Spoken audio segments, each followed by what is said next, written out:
The Paladin. There's no doubt as to why the class is amongst the most popular in the World of Warcraft. With a gameplay that's capable of filling many roles, it has something for every player out there. Alliance or Horde, most races are able to wield the light's powers. However, only a few of them have the ability to use it in combat like the Holy Knights. But the class has something more to offer than its fighting and healing skills.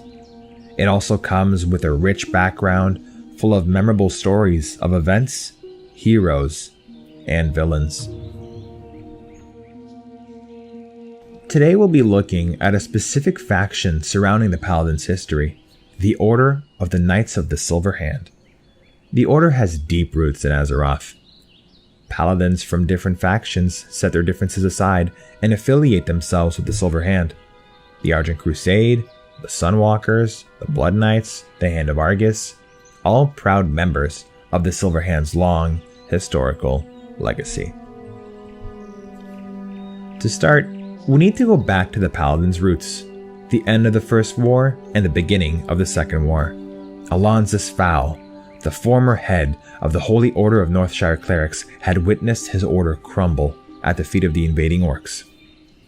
After seeing what had happened to his people, Alonzus was motivated to teach his apprentice and 4 other skilled warriors how to use the light in a way to defend and to attack. This group of knights will be the first class of paladins and had given birth to the Order of the Silver Hand. They were some of the finest warriors the Alliance had to offer. The most notable heroes included Uther, Tyrion, and Turalyon. Together, they had given hope to those who had none and victory to an alliance that was desperate for help. With this new order thriving for years to come, more were brought in and trained. Some of these new recruits, however, would have a devastating impact on the Silver Hand and would change the world forever. Arthas Menethil, Prince of Lordaeron, one of the Order's finest young knights and heir to the throne, had been chasing the destruction of the Scourge invasion. Uther confronted Arthas on the atrocious acts he was about to commit in Stratholme, and Arthas took his refusal to purge the city of infested citizens as an act of treason. Arthas then suspended the Silver Hand Paladins from duty while he continued his dark chase. And in it, Arthas found nothing but a heart turned black in his desire for vengeance.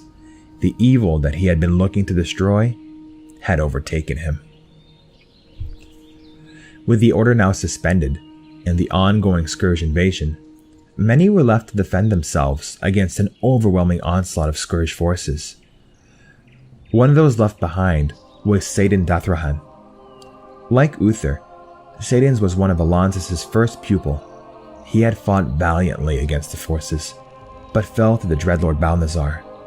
Balnazzar had taken over Saidan's corpse in an attempt to corrupt the remaining forces of the Silver Hand and use them to his will. With the help of Alexandros Mulgrain and others, they rallied some of the remaining paladins and any human dedicated to the eradication of the undead enemy to form the Scarlet Crusade.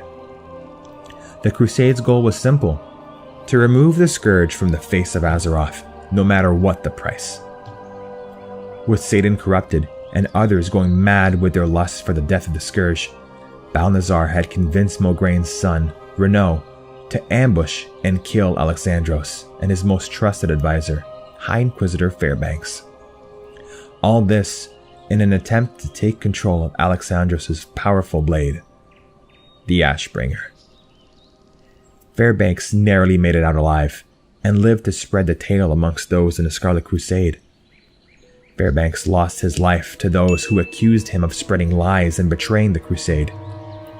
And those who believed him, like Lord Maxwell Tyrosus, fled the Crusade and made their own order, the Argent Dawn.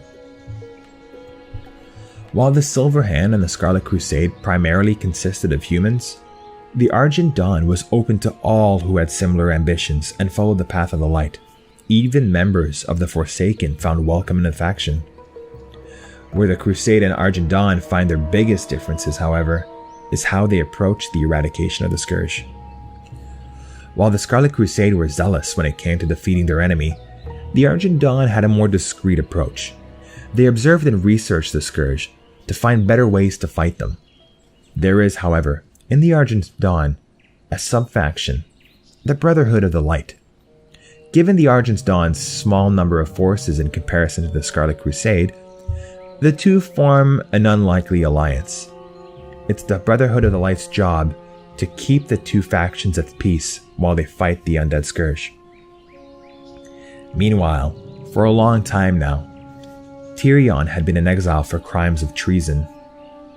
It took the betrayal and death of his son for him to appear once more. With him coming out of exile, the Argent Dawn had a new leader and eventually reformed itself with most of the remaining members of the Silver Hand as the Argent Crusade, all in an effort to unite its forces against Arthas, the new Lich King. With Tyrion leading the Argent Crusade, the Paladins were victorious and were under great leadership.